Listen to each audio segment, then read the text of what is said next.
Hello everyone, कैसे हैं आप सब। आई होप आप सब ठीक हैं, खुश हैं और अपना बहुत सारा ख्याल रख रहे हैं। Welcome back to 365x। और आज हम शुरू करने वाले हैं हमारा हिस्ट्री का फर्स्ट चैप्टर और हमारे चैप्टर का नेम है हाउ, व्हेन एंड वेयर। बहुत सारे सवाल आ गए हैं एक ही टाइटल में, हाउ कैसे, व्हेन कब और वेयर यानी कहां। इसमें जानेंगे कब, क्या, कहां, यही सारे सवालों से हमारी हिस्ट्री जूझती रहती है। बस इसी सवालों पे हम जो है ना बस डिस्कशन करते रहते हैं और इन्हीं सवालों पे आज हम फर्दर डिस्कशन करने वाले हैं इस चैप्टर में। हाउ इम्पोर्टेंट आर डेट्स, किस किस के लिए डेट्स बड़ी इंपॉर्टेंट है। अपनी बर्थडेज तो सबके लिए बहुत इंपॉर्टेंट होती है, आई एम श्योर। अपनी बर्थडेज तो सभी लोग बड़े ध्यान से याद रखते हैं कि यार मेरा बर्थडे आने वाला है, मेरा बर्थडे आने वाला है, ये करना है, वो करना है, एटसेट्रा एटसेट्रा। लेकिन बाकी डेट्स हमारे लिए कितनी इंपॉर्टेंट है, स्पेशली जो लोग हिस्ट्री पढ़ना चाहते हैं, जो लोग हिस्ट्री समझना चाहते हैं, उन लोग के लिए डेट्स कितनी इंपॉर्टेंट है वो हम देखेंगे। There was a time when historians were fascinated with dates. एक वक्त था जब historians एकदम मतलब fascinate होता ना, एकदम बहुत ज्यादा उनका झुकाव था डेट्स की तरफ। They used to remember the dates. And for a history student या जो इंसान को हिस्ट्री पसंद है उसके लिए जानना और समझना बहुत जरूरी है कि हिस्ट्री में कौन सी चीज कब हुई है। तो डेट्स ऑब्वियसली बहुत ज्यादा मैटर करती हैं for any history student. There were heated debates about the dates on which rulers were crowned or battles were fought. In the common sense notion, history was synonymous with dates. You may have heard people say, I find history boring because it is all about memorizing date. Is such a conception true? एक सवाल फिर से आ गया यहाँ पे। ये जो पहले के जो लोग थे ना वो बड़े ही इंटरेस्टेड रहते थे डेट्स में कि भाई कौन सा राजा कब राजा बना है, कौन सी बैटल कब लड़ाई, कौन सी लड़ाई कब लड़ी गई थी, और मतलब बहुत सारी चीजें हर डेट्स में बड़े इंटरेस्टेड रहते थे। लेकिन जब हम अभी आगे आए हमने देखा है बहुत सारे लोग को ये कहते हुए हिस्ट्री बड़ी बोरिंग है। क्यों बोरिंग है? क्योंकि उसमें बहुत सारी डेट्स याद करनी पड़ती है, इसलिए बोरिंग है। बट क्या ये कंसेप्शन ठीक है? ये जो बात है क्या ये सही है? इस बात को हम आगे देखते हैं। History is certainly about changes that occur over time. Simple है हिस्ट्री। हिस्ट्री कुछ नहीं है, history is all about the changes. जो भी चेंजेस आए हैं, जो भी बदलाव आए हैं ओवर द टाइम, उसी को हम हिस्ट्री कहते हैं। It is about finding out how things were in the present and how things have changed. It basically चीजें पहले कैसी थी और अब वो कैसी हो गई हैं, इसी को हम हिस्ट्री कहते हैं। As soon as we compare the past with the present, we refer to time. We talk of before and after. जब हम टाइम की बात करते हैं, हम टाइम को रिफर करते हैं, तो हम बस ये देखते हैं कि पहले क्या था और आफ्टर क्या है, पहले क्या था और अब क्या है। ठीक है, this is simple history. History कोई पूछेगा क्या होता है, you will just say history is only about the changes that had occurred over the time. तो history is basically study of the past. जो पुराने टाइम में चीजें हुई हैं उसकी पढ़ाई करना और देखना कि किस तरह से उसमें चेंजेस आए हैं। Living the world, we do not always ask historical questions about what we see around us. We take things for granted as if what we see has always been in the world we inhabit. But most of us have our moments of wonder when we are curious, when we ask questions that actually are historical. अभी हम देखेंगे कि अभी अगर हम आजकल की आज रोजमर्रा की जिंदगी में देखें तो हम लोग बहुत सारे हिस्टोरिकल क्वेश्चन ऐसा नहीं पूछते हैं। हम चीजों को बहुत ग्रांटेड लेते हैं। ठीक है, हो गया, लड़ाई हो गई, हम तो अपनी जिंदगी अच्छे से जी रहे हैं ना। So we don't give much importance to the battles or maybe to the all those sacrifices which have been done by the people of the past. जो लोग वो sacrifice कर चुके हैं और जिसकी वजह से हमें ये जिंदगी मिली है, we take all these things for granted. But most of us have our moments of wonder. लेकिन बहुत सारे हम में से ऐसे भी हैं ज्यादातर जो अपना एक उनका अपना वो होता है and they we are curious. जो लोग थोड़े से जिज्ञासा भरी होती है उनके अंदर, जो जानना चाहते हैं ये कब हुआ, ये कैसे हुआ, ये किसने किया, एटसेट्रा एटसेट्रा। एंड हम क्वेश्चंस पूछते हैं जो एक्चुअली हिस्टोरिकल होते हैं। फॉर इंस्टेंस, अगर मुझे बड़ा इंटरेस्ट है मुगल्स में तो मैं ऑब्वियसली सवाल करूंगी बड़ों से या फिर मैं किताबों में ढूंढूंगी कि यार कौन सा मुगल राजा ऐसा था, उसने क्या किया था। अगर मेरा कुछ पर्सनल फेवरेट है कोई या मैंने कोई मूवी में किसी को देख लिया है तो मैं थोड़ा सा जाके उसके बारे में रिसर्च करूंगी। और जो मैं ये रिसर्च कर रही हूँ अबाउट द पास्ट या मैं उसके बारे में जो जान रही हूँ वो मैं बेसिकली हिस्ट्री पढ़ रही हूँ। Watching someone sip a cup of tea at a roadside tea stall, you may wonder when did people began to drink tea or coffee. जो बहुत क्यूरियस लोग होते हैं ना उनके दिमाग में सवाल जवाब ऐसे चलते रहते हैं। फॉर एग्जाम्पल, अगर आप जा रहे हैं रोड साइड पर, आपने देखा कि वहां पे कोई इंसान जो है कप में चाय पी रहा है, तो आप ये कहेंगे कि यार लोगों ने कब शुरू करी चाय पीना, या लोगों ने कब कॉफी पीना शुरू करी। और आप जब ट्रेन की विंडो से बाहर देखते हैं, आप ये पूछ सकते हैं खुद से कि यार ये रेलवेज कब बनी थी हैं।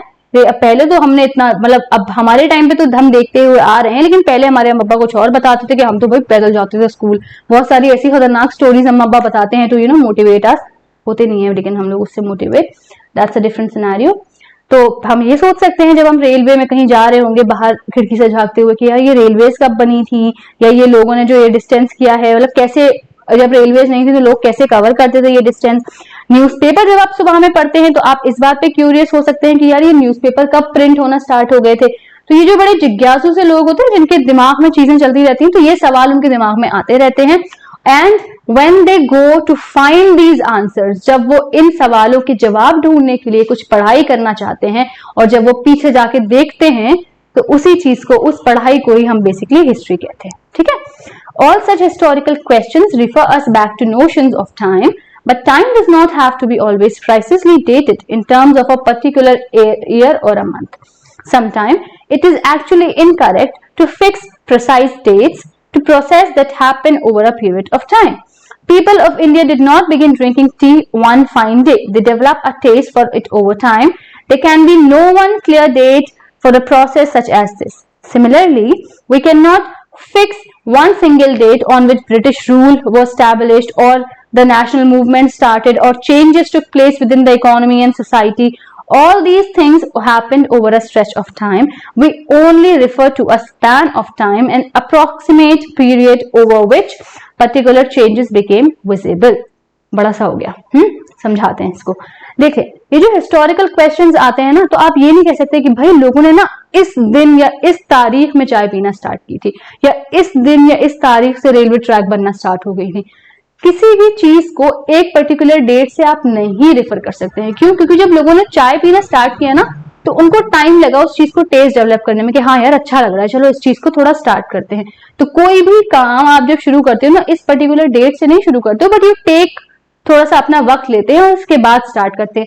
सेम लोगों के साथ भी था, जो पुराने जमाने के लोग थे उन लोगों ने भी यही किया था।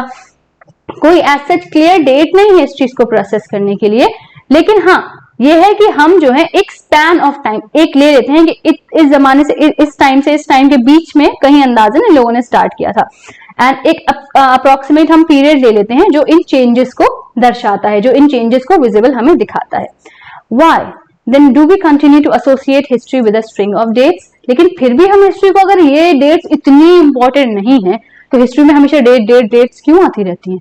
क्यों ये इतनी ज्यादा इंपॉर्टेंट है? We'll find out the answer. This association has a reason. There was a time when history was an account of battles and big events. इस चीज का भी जवाब है, एक वक्त ऐसा था कि हिस्ट्री जो है ना, बैटल्स और बड़े बड़े इवेंट्स का ही पूरा एक वो था, एक मतलब इसी सब चीजों के बारे में बात हो रही थी कि किसने किससे लड़ाई कर ली, कब लड़ाई हो गई, कौन जीत गया, कौन हार गया, या बड़े बड़े जो इवेंट्स हो रहे हैं, इन सब चीजों के बारे में बात होती। It was about rulers and there policies. उस वक्त में क्या था? रूलर्स था और उनकी पॉलिसीज के बारे में ही सारी बातें थी, सारी हिस्ट्री उसी के बारे में थी। Historians wrote about the year a king was crowned, the year he married, the year he had a child, the year he fought a particular war, the year he died, and the year the next ruler succeeded to the throne. For events such as these, specific dates can be determined, and in histories such as these, debates about dates continue to be important. पहले के जो historians थे ना, they used to focus a lot on the kings. ठीक है, जरूरी भी था कि भाई कौन रूल कर रहा है, कैसे रूल कर रहा है। तो what they used to write in history, वो ये लिखते थे कि एक पर्टिकुलर जो भी किंग है वो अब आया है क्राउन पर, अब उसने क्राउन गद्दी संभाली है, अब उसकी शादी हो गई है, now he has a child, अब उसका बच्चा भी हो गया है, अब वो शायद इस बैटल में जीता है या हारा है, अब वो मर गया है और अब दूसरे किंग ने सक्सीड कर लिया। So all these things were been written, और तभी कि ये किंग इस टाइम से इस टाइम के लिए आया, फिर ये किंग इस टाइम से इस टाइम के लिए आया। तो जब यही चीज कंटिन्यू हुई ना, तो कहीं ना कहीं डेट्स इंपॉर्टेंट हो गई, क्योंकि एक किंग का आना, एक किंग का जाना और दूसरे किंग का आना, ये भी एक इंपॉर्टेंट इवेंट हो गया। तो इसको भी इन्होंने हिस्ट्री की डेट से डिनोट करना स्टार्ट कर दिया। As you have seen in history textbook of the past 2 years, historians now write about a host of other issue and other questions. लेकिन अब आप अपनी हिस्ट्री टेक्स्ट बुक को देखेंगे, कुछ 2-3 साल पुरानी भी देखेंगे, तो you will see अब हिस्टोरियंस ने जो लिखा है ना, अब और सवालों पे भी उन्होंने थोड़ा सा इंपॉर्टेंस दिया। अब वो सिर्फ किंग्स और सिर्फ क्वींस या सिर्फ उनके किंगडम्स के बारे में बात नहीं हो रही है, अब अलग अलग चीजों के बारे में बात होना स्टार्ट हो गई है। They look at how people earn their livelihood. अब जो इंपॉर्टेंस देना स्टार्ट हो गई, अब कहीं ना कहीं कॉमन लोगों को इंपॉर्टेंस देना स्टार्ट हो गई कि लोगों ने अपना लाइवलीहुड, लोगों का जो जरिया था खाने का, पीने का, अपनी जिंदगी जीने का, वो कैसे था, क्या था उनका जरिया, उन्होंने क्या प्रोड्यूस किया, क्या वो प्रोड्यूस करते थे, क्या वो खाते थे, सिटीज कैसे डेवलप हुई, मार्केट्स कैसे आई और किंगडम्स कैसे फॉर्म हुए, आइडियाज, नए नए आइडियाज कैसे स्प्रेड हुए, कल्चर्स नए नए कैसे आए। अब जो स्टोरीज हैं, they have started writing about all these things as well. Now we have a very important question, which dates, कौन सी डेट्स, ठीक है। अब इनके बारे में बात करेंगे, कौन सी डेट की यहाँ पे बात की जा रही है। By what criteria do we choose a set of dates as important? भाई हिस्ट्री में तो इतनी सारी चीजें हुई हैं, बहुत सारी चीजें इंपॉर्टेंट भी हुई हैं, तो हमें कैसे पता, या हिस्टोरियंस जो हिस्ट्री लिखते हैं उनको कैसे पता कि ये चीज बहुत इंपॉर्टेंट है या ये चीज थोड़ी कम इंपॉर्टेंट है। हाँ, तो वो किस क्राइटेरिया पे इन डेट्स को डिफाइन करेंगे कि ये वाली डेट बिल्कुल ऐसी है जो मतलब बहुत ही हाईलाइटेड उसमें लिखना है और ये वाली थोड़ी लेस इंपॉर्टेंट है। The dates we select, the dates around which we compose our story of the past are not important on their own. They become vital because we focus on a particular set of events as important. If our focus of our study changes, if we begin to look at new issues, a set of dates will appear significant. देखें, कोई date जो है ना, वो ऐसा नहीं होता है कि मैं बोल दूं यह पता है जो अब जो आने वाला 10 अप्रैल है या 12 अप्रैल है वो बड़ी इंपॉर्टेंट डेट है, ऐसे नहीं होता है। जो डेट कब इंपॉर्टेंट बनती है, वो डेट तब इंपॉर्टेंट बनती है जब उस पे जो इवेंट हुआ होता है, जो भी चीज या जो भी काम उस डेट में हुआ है, उसका क्या इंपॉर्टेंस है, यानी वो कितना जरूरी था या वो कितना बड़ा था।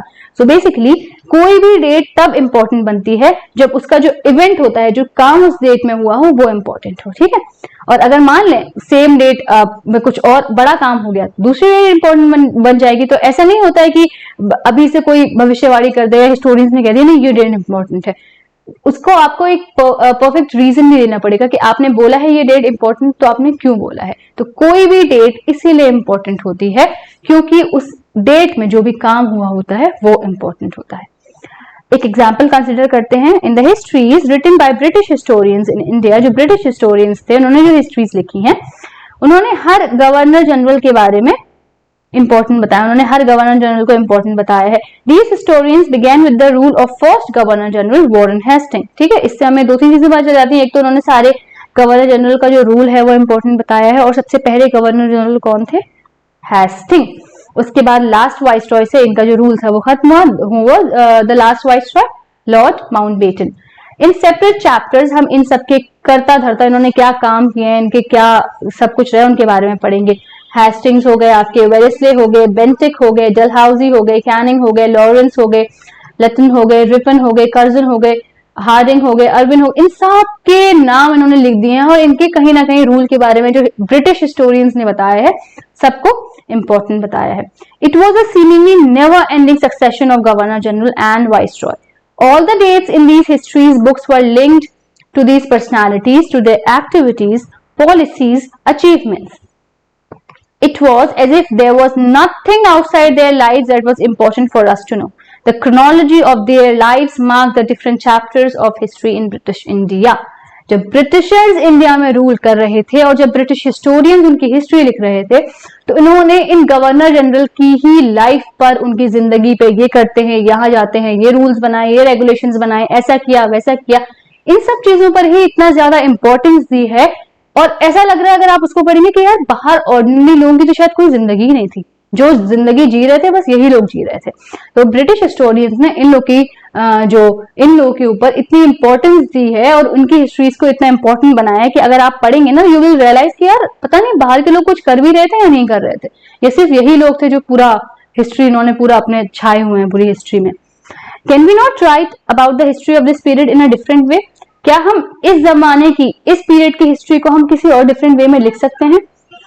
How can we focus of the activities of different groups and classes of Indian history within the format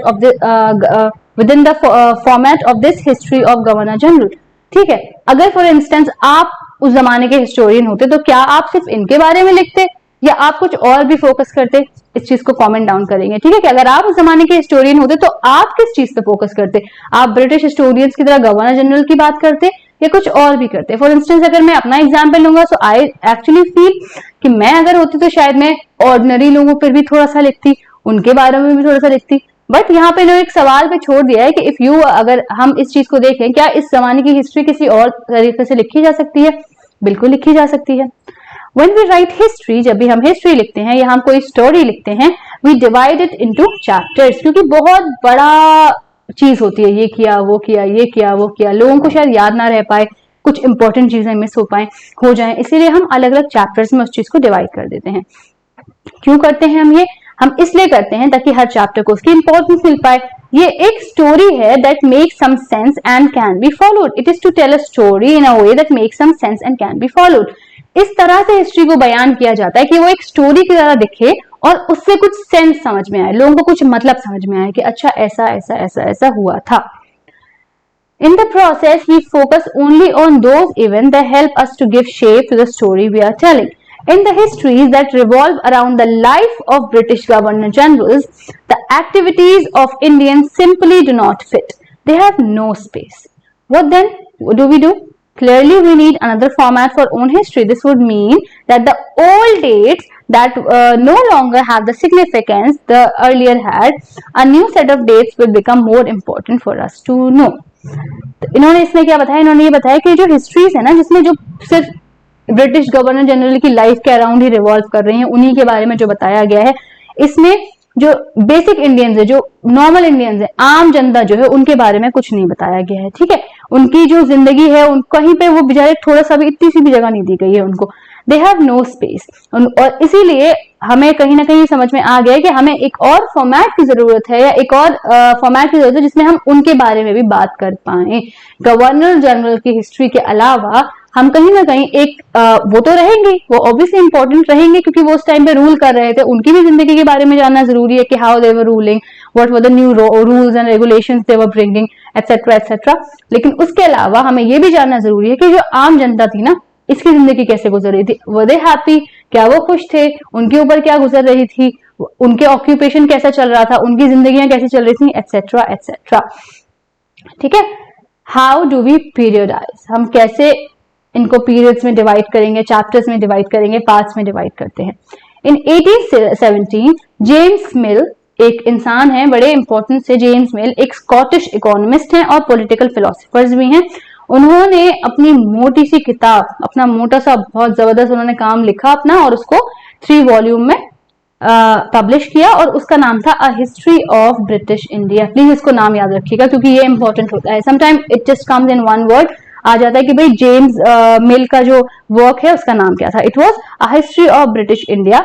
in this he divided Indian history into 3 periods. हम लोग ये चीज क्लास 6 या 7th किसने पढ़ चुके हैं, मुझे ये कमेंट डाउन करिएगा क्योंकि मुझे याद है हम पढ़ चुके हैं इस चीज को, कि हिस्ट्री को डिवाइड कर दिया गया था 3 पीरियड्स में, हिंदू, मुस्लिम्स एंड ब्रिटिश। और ये भी बताया था हिंदू को जो हिंदू रूलर्स रूल कर रहे थे कहीं ना कहीं उस बेसिस पे डिवाइड किया था। मुस्लिम, जब मुस्लिम रूलर्स रूल करने लगे तो वो मुस्लिम पीरियड बन गया था, और ब्रिटिशर्स जब आ गए थे और उन्होंने रूल करना स्टार्ट कर दिया था तो वो ब्रिटिश पीरियड बन गया था। This periodisation came to be widely accepted. हाँ, ये वाला जो उन्होंने डिवीजन किया है ये लोगों ने एक्सेप्ट भी किया, ये काफी ज्यादा एक्सेप्टेंस पे आ गया। Can you think of any problem with this way of looking at Indian history?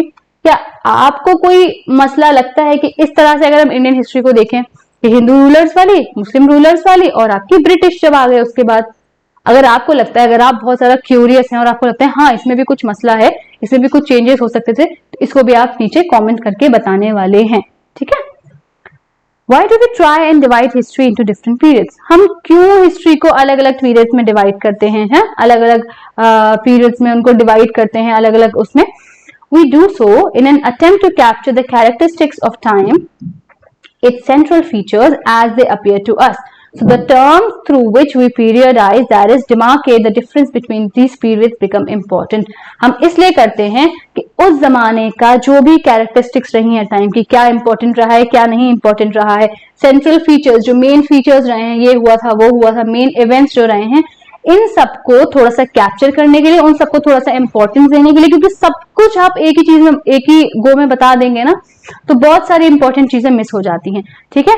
और जब हम इन पीरियड्स में डिवाइड कर देते हैं तो ये हमारे आइडियाज को बहुत अच्छी तरीके से रिफ्लेक्ट करते हैं और हमें बताते हैं कि सिग्निफिकेंस क्या रहा है, एक पीरियड से जो दूसरे पीरियड में चेंजेस आए हैं उन चेंजेस की सिग्निफिकेंस क्या रहा है, उन चेंजेस की इंपॉर्टेंस क्या रही है। Mill thought that all Asian societies were at lower level of civilization than Europe। देखें, जेम्स मिल ने बहुत अपनी सिंपल बात ये कही थी कि जितनी भी एशियन सोसाइटीज है ना वो सारी की सारी काफी लोअर लेवल है सिविलाइजेशन के मामले में अगर हम यूरोप से कंपेयर करें। So we compare Europe and Asian societies, Europe बहुत ऊपर है और एशियन सोसाइटीज काफी नीचे हैं। According to his telling of history, उसके हिसाब से ये बात थी, Before the British came to India, Hindu and Muslim despots ruled the country. उसके religious intolerance, caste taboos and superstitious practices dominated social life। बात तो सही कही थी उसने, ये हमने अपनी हिस्ट्री में भी पढ़ चुके हैं कि उस जमाने में हमने पढ़ा था ना, कास्ट सिस्टम आ गया था। शूद्रास को तो खैर देखते ही नहीं थे, शूद्रास के नीचे भी एक चंडालास करके एक कास्ट आ गई थी जिनको ये लोग मतलब बिल्कुल अलाउड नहीं थे कि अगर आप देख ही लोगे उनको तो आप इम्प्योर हो जाओगे। ये सारी नोशंस तो आ गए थे। तो मिल ने यही वाली बात कही कि देखें, ब्रिटिश के आने से पहले क्या था कि हिंदूज और मुस्लिम डिस्पोट जो रूलर्स हैं उन्होंने रूल किया था कंट्री को। रिलीजियस इंटॉलरेंस, कास्ट टैबूज और ये जो तंत्र मंत्र वाली चीजें होती हैं, मैजिकल चीजें जो होती हैं, ये सारी बहुत ज्यादा प्रैक्टिस में थी, बहुत ज्यादा सोशल लाइफ को बहुत ज्यादा डोमिनेट कर रही थी। आम इंसान बहुत ज्यादा इस चीज को प्रैक्टिस करता था। ब्रिटिश रूल मिल फेल्ट कुछ सिविलाइज इंडिया। मिल को ऐसा लगा, ये मिल का अपना पर्सनल व्यू है, मिल को ऐसा लगा कि ब्रिटिश रूल अगर आएगा ना तो वो इंडियंस को सिविलाइज कर सकता है, कुछ सिखा सकता है, बेहतर बना सकता है, डेवलप कर सकता है, उनमें कुछ चेंजेस ला सकता है। To do this it was necessary to introduce European manners, arts, institutions and laws in India. Mill in fact suggested that the British should conquer all the territories in India to ensure the enlightenment and happiness of the Indian people. For India was not capable of progress without British help. बड़ी बातें करके James मिल, ठीक है, जहां से आए उन्होंने खूब तारीफें कर दी। उन्होंने कहा देखें, मुझे ऐसा लगता है, उनका अपना पर्सनल ओपिनियन ऐसा था कि बहुत सारी ऐसी प्रैक्टिसेस है जो इंडियन सोशल लाइफ में प्रैक्टिस कर रहे हैं, तो शायद ब्रिटिशर्स आएंगे ना तो वो हमें सिखा पाएंगे कि देखो ये नहीं करना है, ये नहीं करना है, वो हमें सिविलाइज कर पाएंगे, ठीक है। और बहुत ज्यादा जरूरी है कि इंडियंस जो है थोड़े से यूरोपियन मैनर्स को सीखें, उनकी आर्ट को समझें, उनके इंस्टीट्यूशंस में थोड़े इंस्टीट्यूशंस बने उनके, तो शायद इंडियंस थोड़े से सुधर पाए अकॉर्डिंग टू मिल, ठीक है। उनके हिसाब से ये था कि ब्रिटिश शुड कॉन्कर, ब्रिटिश जो है ना पूरी इंडिया की टेरिटरी को अच्छे से कॉन्कर कर ले, कॉन्कर यानी कब्जा कर ले, और इंश्योर करे कि जो नॉर्मल इंडियन लोग हैं उनका एनलाइटमेंट हो पाए, उनकी हैप्पीनेस को इंश्योर करे कि ठीक है नॉर्मल लोग जो हैं उनको कुछ सिखा पाए, उनका एनलाइटमेंट कर पाए और उनको खुशी भी मिल पाए। For India was not capable of progress without British help. बहुत बड़ी बात कही जेम्स मिल ने, उन्होंने कहा कि इंडिया प्रोग्रेस नहीं कर सकता, इंडिया डेवलपमेंट की राह पे नहीं जा सकता अगर ब्रिटिशर्स उनकी हेल्प नहीं करेंगे तो, ठीक है। In this idea of history, British rule represented all the forces of progress and civilization. The period before British rule was one of the darkest. Can such a conception be accepted today? समझ आया? क्या ये conception accept कर सकते हैं हम? क्या conception accept कर सकते हैं कि अगर हम हिस्ट्री के इससे देखेंगे पर्सपेक्टिव से कि ब्रिटिश रूल रिप्रेजेंट करता है कि प्रोग्रेस को और सिविलाइजेशन को, और इससे पहले अगर हम देखेंगे, इससे पहले ब्रिटिश रूल के ब्रिटिश के आने से पहले वाला जो पीरियड था वो एकदम डार्कनेस थी, वहां पे कोई सिविलाइजेशन नहीं था, कोई डेवलपमेंट नहीं था। क्या आप इस चीज को एक्सेप्ट करते हैं या आपके पास कुछ बेहतर पॉइंट है इस चीज को बताने के लिए हैं? प्लीज कमेंट डाउन, ठीक है, प्लीज बताइएगा, so that we can have a discussion over that as well. In any case, can we refer to any period of history such as Hindu और Muslim? क्या आपको लगता है कि हम किसी भी केस में ये बता सकते हैं कि ये पीरियड हिंदू था और ये पीरियड मुस्लिम था? Did not variety of faith exist simultaneously in these periods? हमें ये भी पता है ना कि अलग अलग तरह के फेथ उस टाइम पे एग्जिस्ट कर रहे थे, तो आप ये कैसे कह सकते हो ऐसा? अगर आप ये कह रहे हो भाई ये हिंदू पीरियड था, मतलब आपको तो एक ही बात समझ आ रही है वर्ड से ना कि हिंदू था, मतलब सिर्फ हिंदू लोग थे और शायद सिर्फ हिंदुइज्म को मानने वाले लोग थे। लेकिन नहीं, हमने जब हिस्ट्री पढ़ी है तो हमने ये चीज भी जानी है कि अलग अलग फेथ के लोग अलग अलग टाइम पे साइमल्टेनियसली कहीं ना कहीं मौजूद थे, लोग अपना अपना प्रैक्टिस कर रहे थे। तो क्या हम इस चीज को एक्सेप्ट कर सकते हैं? कर सकते हैं तो भी बताएंगे, नहीं कर सकते हैं तो भी बताएंगे, ठीक है। Why should we characterize an age only through the religion of the rulers of that time? क्यों हम रूलर्स के रिलीजन को लेकर ही उस पूरे पीरियड को कैरेक्टराइज कर दें? For example, I am a Muslim, मैंने इस टाइम से इस टाइम तक के लिए एक रीजन को रूल किया और मैंने कह दिया कि भाई इस टाइम से इस टाइम के लिए जो पीरियड रहेगा उसको कहेंगे मुस्लिम पीरियड। क्यों? क्योंकि मेरा रिलीजन मुस्लिम है या मेरा रिलीजन इस्लाम है। तो इस चीज पे क्वेश्चन लोगों ने करना स्टार्ट कर दिया था। तो क्या हम सिर्फ जो रूलर है उसके रिलीजन को लेके हम वो कर सकते हैं? We should also remember that even rulers in ancient India did not share all the same faith. हमें ये भी समझ में आता है कि रूलर्स भी अलग अलग टाइम के जो थे वो सेम फेथ को नहीं शेयर करते थे। Moving away from British classification, historians have usually divided Indian history into ancient, medieval and modern. अगर हम थोड़ा ब्रिटिश क्लासिफिकेशन से हट के बात करें, जो हिस्टोरियंस हैं इंडियन हिस्ट्री उन्होंने डिवाइड करी है 3 पार्ट्स में। एंशियंट, ठीक है, एंशियंट में डिवाइड की है आपका उन्होंने मिडिवल में डिवाइड की है और आपका उन्होंने मॉडर्न में डिवाइड की है। This division too has its problem. हाँ, इस division के भी problems हैं। It is a periodization that is borrowed from the West, where all modern period was associated with the growth of all forces of modernity, science, reason, democracy, liberty and equality. हाँ, इस वाले में भी थोड़ा सा मसला है क्योंकि ये जो है ना ये बोरो किया गया है वेस्ट से और ये जो पीरियड है ये एसोसिएट करता है ग्रोथ मॉडर्निटी की, कि साइंस में हुई है, रीजन में हुई है, डेमोक्रेसी में हुई है, etcetera. Medieval was a term used to describe a society where all these features of modern society did not exist. Medieval उस पीरियड को बोल रहे हैं ये लोग कि जो मॉडर्न में अब चीजें जो आ रही हैं उस जमाने में नहीं थी। Can we uncritically accept this characterization of the modern period to describe the period of our society? फिर से सवाल आ गया, कितने सारे सवाल पूछ रहे हैं ये, बट बहुत अच्छे सवाल पूछ रहे हैं, थोड़ा दिमाग को परेशान करने वाले हैं कि क्या हम इस वाला जो इन्होंने जिस तरीके से इन्होंने पीरियड्स को डिवाइड किया, क्या हम इस चीज को एक्सेप्ट कर सकते हैं? क्या आप इस चीज को एक्सेप्ट कर सकते हैं? कर सकते हैं तो भी कमेंट डाउन करेंगे, नहीं कर सकते हैं तो भी कमेंट डाउन करेंगे। As you will see in this book, under British rule, people did not have equality, freedom or liberty. इस बुक में आप देखेंगे जब ब्रिटिश रूल आया था ना, तो ना लोगों के पास इक्वालिटी थी, ना उनके पास आजादी थी, ना उनके पास लिबर्टी थी। Nor was the period one of economic growth and progress. ना वो इंडिया के लिए बड़ा इकोनॉमिकली बड़ी ग्रोथ हुई है इंडिया की, ऐसा भी कुछ नहीं हुआ था, ना इंडिया का कोई प्रोग्रेस हुआ था। हाँ, फायदा सिर्फ एक ही इंसानों को हुआ, एक ही मतलब लोगों को हुआ था, कुछ ही लोगों को, वो थे ब्रिटिशर्स। इंडियंस को कोई फायदा नहीं हुआ था, ठीक है। Many historians therefore refer to this period as colonial. बहुत सारे हिस्टोरियंस ने जब ये चीज देखी कि भैया इसमें तो कुछ हो ही नहीं रहा फायदा इंडियंस का, तो उन्होंने इस पीरियड को नाम दे दिया कॉलोनियल, ठीक है। ये कॉलोनीज के अंडर आ रहा है और मतलब जो ब्रिटिशर्स ने आके अपनी कॉलोनीज बना ली हैं तो उस चीज को उन्होंने नाम दे दिया कॉलोनियल, ठीक है।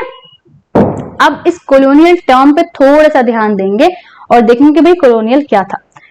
What is colonial? In this book you will read about the way British came to conquer the country and establish their rule, subjugating local nawabs and rajas. You will see how they established control over the economy and society, collected revenue to meet all their expenses, bought the goods they wanted at low price, produced crops they needed for export, and you will understand the changes that came about as a consequence.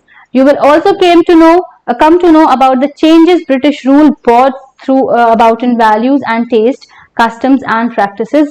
When the subjugation of one country by another leads to these kinds of political, economic, social and cultural changes, we refer to the process as colonization.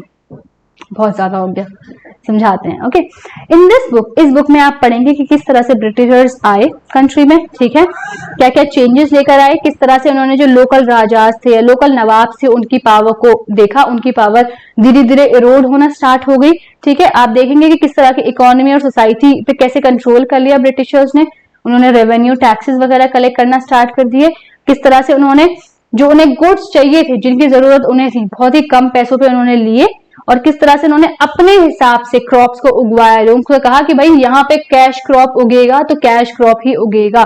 Powerful थे, army थी, सब कुछ था, उन्होंने बहुत ही ज्यादा अपनी चलाई इसमें, ठीक है। किस तरह का वो वैल्यूज, टेस्ट, कस्टम्स, प्रैक्टिसेस ये सब लेकर आए और ये जो अपनी चलाई है ना उन्होंने दादागिरी जो की है, इसी चीज को बोलते हैं कॉलोनाइजेशन। तो कॉलोनाइजेशन इज बेसिकली हिंदी में समझेंगे ब्रिटिशर्स की दादागिरी, ठीक है। तो अब आएंगे, you will however find all classes and groups did not experience these changes in the same way. This is why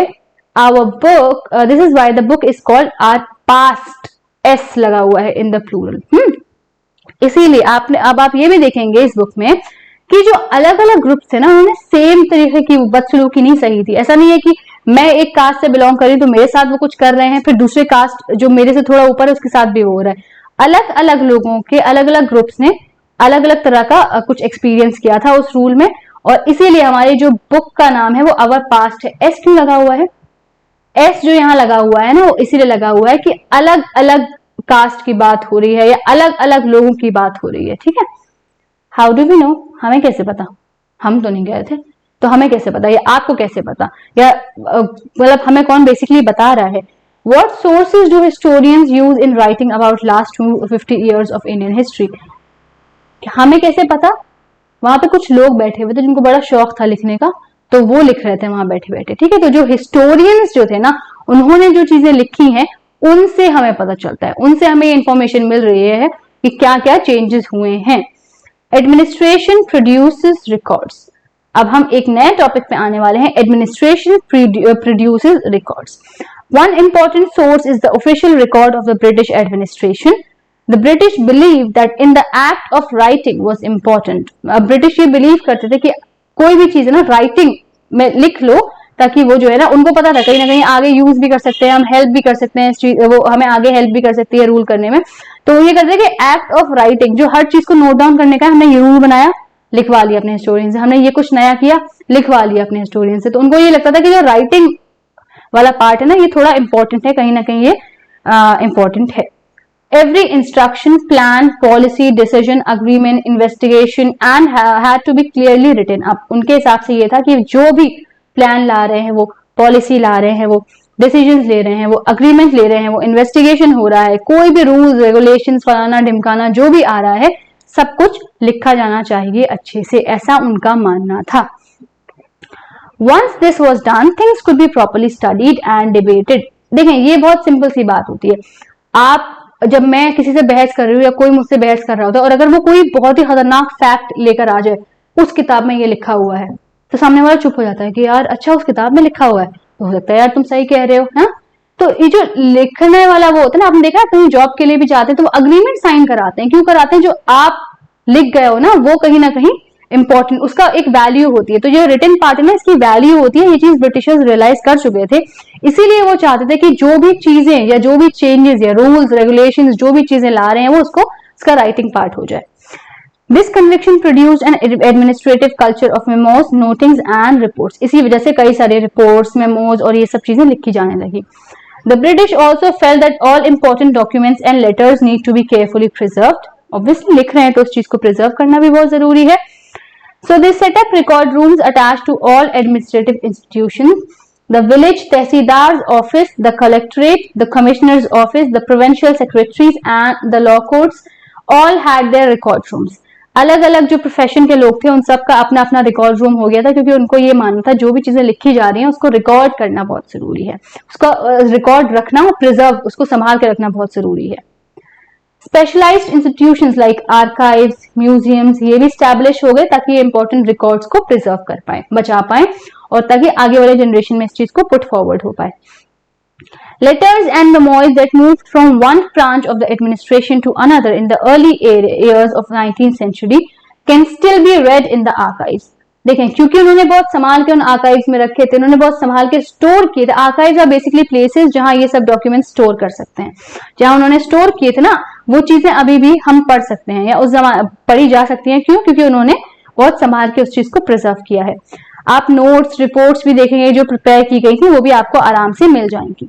In the early years of the 19th century, these documents were carefully copied out and beautifully written by calligraphists.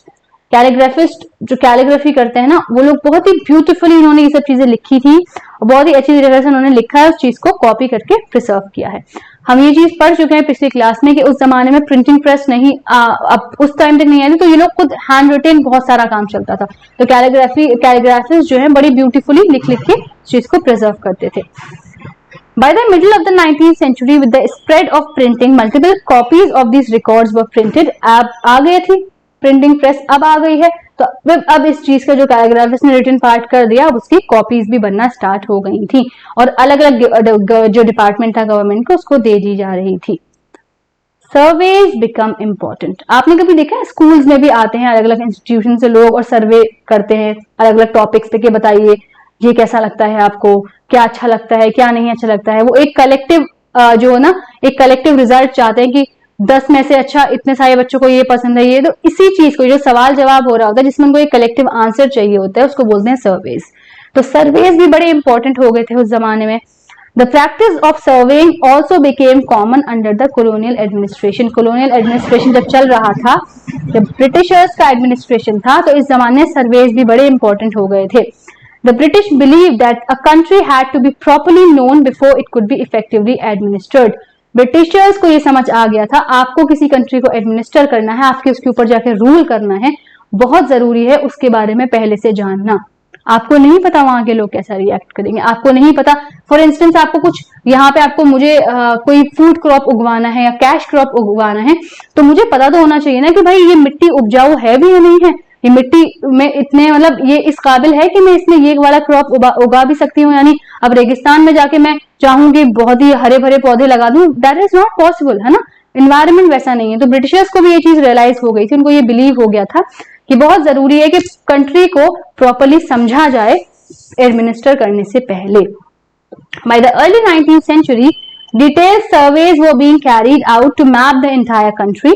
In the village, revenue surveys हो रहे थे taxes के लिए. The effort was to know the topography, the soil quality, the flora, the fauna, the local histories, the cropping pattern. ये सब जानने के लिए सर्वेज होना स्टार्ट हो गए थे गांव में कि भैया वहां की सॉइल की क्वालिटी क्या है, पेड़ कैसे हैं, पौधे कैसे हैं, जानवर कैसे हैं, वहां की लोकल हिस्ट्री कैसी है, क्रॉपिंग पैटर्न लोगों का क्या रहा है, किस सीजन में क्या उगाते हैं, क्या पूरे ही लैंड पे एक ही क्रॉप उगाते हैं या मल्टीपल क्रॉपिंग करते हैं। ये सारी चीजों को जानने के लिए उन्होंने सर्वे करना स्टार्ट कर दिया। एक इंसान जाता है ब्रिटिशर्स की तरफ से और वो सवाल जवाब करना उसने स्टार्ट कर दिया लोकल लोगों से। उसके बाद from the end of 19th century census operations were held, census भी होना स्टार्ट हो गई। ये इसलिए होते थे कि ये पता हो पाए कि कितने प्रोविंस में कितने लोग रह रहे हैं, किस कास्ट के लोग रह रहे हैं, किस रिलीजन के लोग रह रहे हैं, किस ऑक्यूपेशन के लोग रह रहे हैं, ठीक है। और भी बोटानिकल सर्वेज होने लगे, जूलॉजिकल सर्वेज होने लगे, आर्कियोलॉजिकल सर्वेज होने लगे, एंथ्रोपोलॉजिकल सर्वेज होने लगे और फॉरेस्ट सर्वेज भी होने लगे। तो इन सारे टॉपिक्स पे सर्वेज होने लगे, इन सारे टॉपिक्स पे बातचीत होने लगी। What official record do not tell? क्या ऑफिशियल रिकॉर्ड नहीं बताते हैं। फॉर इंस्टेंस मैं कहीं जाकर रूल कर रही हूँ, ठीक है, मैंने ये तो सब लिखवा लिया, अपना अच्छा भी लिखवा लिया, अपने रूल्स भी रेगुलेशन भी, क्या वो चीजें हैं जो मैं नहीं लिखवाऊंगी, क्या वो चीजें थी जो ब्रिटिशर्स ने नहीं लिखवाया था, उसके बारे में हम पढ़ने वाले हैं। From this vast corpus of records that we get to know a lot, but we must remember that these are official records. हाँ ठीक है, जो हमें ये रिकॉर्ड्स मिल गए हैं, जो हमारे पास मौजूद हैं, ये बेसिकली ऑफिशियल रिकॉर्ड कहलाते हैं। They tell us what the official thought, ये हमें बताते हैं कि जो ऑफिशियल्स थे, जो लोग रूल कर रहे हैं, जो वो ऑफिशियल्स थे, बड़े थे, वो लोग क्या सोचते हैं, वो लोग क्या किस चीज में वो लोग इंटरेस्ट ले रहे हैं, किस चीज को वो प्रिजर्व करना चाहते हैं, किस चीज को वो अपने उसके लिए बचाना चाहते हैं। These records do not always help us understand what other peoples in the country felt and what lay behind their actions. अपने बारे में तो सब कुछ बता दिया उन्होंने, क्या नहीं बताया उन्होंने ये नहीं बताया है कि जो और लोग हैं, जो आम जनता है, वो लोग क्या चाहती है, उनके एक्शंस का क्या असर हो रहा है उन पे, और जो बाकी कंट्रीज हैं वो कैसा फेल्ट कर रही है, बाकी जो लोकल लोग हैं वो कैसा फेल्ट कर रहे हैं, वैसे उनको कैसा फील हो रहा है। Forward that need to be look elsewhere, उस चीज के लिए हमें इनकी हिस्ट्री से हट के थोड़ा सा कहीं और देखना पड़ेगा। When we begin to search for these other sources, we find them in plenty, though they are most difficult to get than official record. We have diaries of people, accounts of pilgrims, travelers, autobiographies हैं हमारे पास और भी records हैं क्योंकि आम जनता ने लिखे हैं, अपने पर्सनल डायरीज लोग लिखते हैं, वो है हमारे पास मौजूद। ट्रैवलर्स के अकाउंट है जो इधर से उधर घूमते हैं, ट्रैवल करते हैं, उन्होंने भी बहुत सारी चीजें लिखी हैं कि इस राज्य में ऐसा हो रहा था, उस राज्य में ऐसा हो रहा था, फलाना फलाना। और ऑटोबायोग्राफीज है, लोगों की ऑटोबायोग्राफी क्या होती है, जो सेल्फ अपने बारे में जो खुद लिखते हैं ना। तो ऑब्वियसली बात है, मैं किसी ऐसी जगह पे रह रही हूँ जहां ब्रिटिश रूल कर रहे हैं, तो मैं लिखूंगी आज ये हुआ, आज उन्होंने ऐसा रूल बना दिया, आज ऐसा हुआ हमारे साथ, आज वैसा हुआ मेरे साथ। तो ऑटोबायोग्राफीज हैं। तो ये सारी वो सोर्सेज है जिनके बारे में हमें कॉमन लोगों के बारे में कहीं ना कहीं पता चलता है, जो हमें ब्रिटिश रिकॉर्ड्स में नहीं मिलता। एज प्रिंटिंग स्प्रेड, जब प्रिंटिंग स्प्रेड हुई, न्यूज़पेपर्स व पब्लिश्ड, इश्यूज, ये सारी चीजें पब्लिश होना स्टार्ट हो गई, ये इश्यूज जो है ना न्यूज़पेपर्स में आना स्टार्ट हो गए, लोग इसके बारे में डिबेट करने लगे, लीडर्स, रिफॉर्मर्स ये सारे आ गए और इन्होंने अपने आइडियाज बहुत सारे देना स्टार्ट हो गए, मतलब आइडियाज, पोएट्स हो गए, आपके नॉवलिस्ट हो गए, इन लोगों ने भी काफी सारे आइडियाज को एक्सप्रेस करना अपना स्टार्ट कर दिया। All these sources however were produced by those who were literate, ये सारी जो सोर्सेज है वो उन लोगों ने प्रोड्यूस की जो लिटरेट थे। लिटरेट कौन होता है? जो लिख सकता है, जो पढ़ सकता है, ठीक है, जो कोई भी लैंग्वेज को लिख सकता है और पढ़ सकता है, वो होता है लिटरेट। तो ये वही लोग थे जो सोर्सेज जो निकल के आ रही थी, वो लोग से निकल के आ रही थी जो लोग लिटरेट थे। From these we will not be able to understand how history was experienced and lived by the tribals and the peasants. हाँ, इनसे हम, क्योंकि ये पढ़े लिखे लोग थे, ठीक है, अब हम इनकी जिंदगी के बारे में तो जान लेंगे, जो आम पढ़ा लिखा इंसान क्या चाहता है उसके बारे में तो हमें पता चल गया, लेकिन हमें इससे भी ये नहीं पता चल पाया है कि जो लोग, जो वर्कर्स थे, जो पेजेंट्स थे, या जो ट्राइबल्स थे, उन लोग के बारे में हम नहीं पता कर पाएंगे बहुत ज्यादा। That workers in the mines, के वर्कर्स जो माइंस में काम कर रहे हैं उनकी क्या हालत है? क्या लिटरेट लोग उनसे जाके पूछेंगे या उनके बारे में लिखेंगे? नहीं, उनके बारे में हिस्ट्री नहीं लिख पाई, उनके बारे में हमें इससे पता नहीं चल पाएगा, हमें नहीं पता। ये वाला चीज, इस चीज को पता करना सबसे डिफिकल्ट टास्क है। आपको ब्रिटिशर्स ने कैसे रूल किया पता चल गया, क्योंकि उन्होंने अपने चीजें लिखवाई हैं, उनको रिटन पार्ट ज्यादा अच्छा लगता था, उन्होंने कहा था हर चीज को रिकॉर्ड करो, ठीक है। आपको नॉर्मल लोगों के बारे में पता चल गया, जो लिटरेट लोग थे, पढ़े लिखे लोग थे, जो एक तबका पढ़े लिखे लोगों का आता है, उनके बारे में पता चल गया। क्यों? क्योंकि उन्होंने भी अपने कहीं ना कहीं ऑटोबायोग्राफीज लिखी हैं, वो भी किसी न किसी प्रोफेशन में थे, उसके थ्रू उन्होंने अपनी सोसाइटी के बारे में थॉट्स प्रेजेंट कर दिए। लेकिन जिनके बारे में हमें पता नहीं चल पाया है, ये वो लोग हैं जो वर्कर्स होते हैं, जो पेजेंट्स होते हैं, जो बहुत ही ऐसे लोग हैं जिनकी जिंदगी के बारे में लोग ज्यादा इंपॉर्टेंस नहीं देते, या उनके बारे में जाके लोग जानने की कोशिश नहीं करते। जैसे कि माइंस में काम करने वाले वर्कर्स हो गए, पुअर जो होते हैं, जो स्ट्रीट्स पे घूमते हैं, उनके बारे में भी कोई हिस्ट्री नहीं लिखता है। Getting to know about their life is a more difficult task. उनके बारे में जानना, उनकी हिस्ट्री के बारे में जानना, उनके साथ कैसा सलूक हुआ है, उनके साथ लोगों ने कैसा बिहेव किया है, क्या कुछ चेंजेस आए हैं उनकी जिंदगी में, क्या कुछ डेवलप हुए हैं, वो क्या उनको अपॉर्चुनिटीज मिली हैं, क्या सोसाइटी ने उनको एक्सेप्ट किया है, इस चीज को जानना बहुत बड़ा डिफिकल्ट टास्क है। हर चीज के बारे में आपको कहीं ना कहीं किताबों में मिल जाएगा, लेकिन ये चीज मिलना थोड़ा मुश्किल हो जाती है। Yet this can be done. हाँ, इम्पॉसिबल नहीं है, डिफिकल्ट है लेकिन इम्पॉसिबल नहीं है, इस चीज को भी हम कर सकते हैं if we make a little bit of effort. थोड़ा सा आपको एफर्ट करना पड़ेगा, थोड़ा सा एफर्ट हमें करना पड़ेगा, थोड़ी सी मेहनत करनी पड़ेगी हमें। जब आप इस बुक को पढ़ेंगे आपको पता चलेगा कि ये एफर्ट आप कैसे कर सकते हैं। अभी से नहीं सोचें इतना, जब हम आगे और चैप्टर्स में जाएंगे यू विल रियलाइज कि हम ये एफर्ट कैसे कर सकते हैं कि हम इन आम लोगों के बारे में, आम लोगों से भी जो एक नीचा तबका आ जाता है ना, उन लोगों के बारे में, जो अंडर प्रिविलेज लोग होते हैं, उनके बारे में कैसे जान सकते हैं। You will realise this by reading several chapters in this book. So we have done with this chapter, जो कि था हमारा how, when and where. I hope you like the chapter. जो भी मैंने questions किए हैं प्लीज उनके जवाब, जो क्यूरियोसिटी थोड़ी बहुत जागी है आपके अंदर, कमेंट डाउन करना है and make sure that you stay connected with us. और भी लोगों के साथ हमें जोड़ें और जुड़े रहें, and whatever clarifications you need, कोई confusion है, कोई comment करना है, do comment down, बताएं और हमसे जुड़े रहें. We'll see you in the next chapter. And till then, take care, पढ़ाई करें, रिवाइज करें, इंशाल्लाह we'll see you in the next.